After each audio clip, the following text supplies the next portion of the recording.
కీర్తనల గ్రంథము 52వ అధ్యాయం.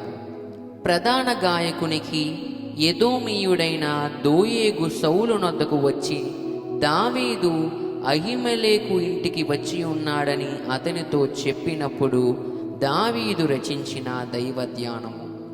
సూర్యుడా, చేసిన కీడును బట్టి నీవెందుకు అతిశయపడుచున్నావు? దేవుని కృప నిత్యముండును.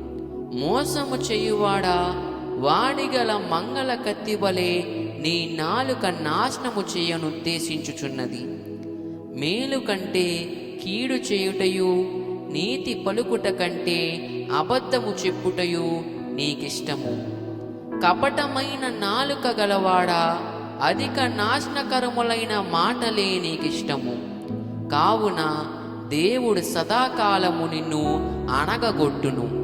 నిన్ను పట్టుకొని ఆయన నీ గుడారములో నుండి నిన్ను పెళ్లిగించును. సజీవుల దేశములో నుండి నిన్ను నిర్మూలము చేయును.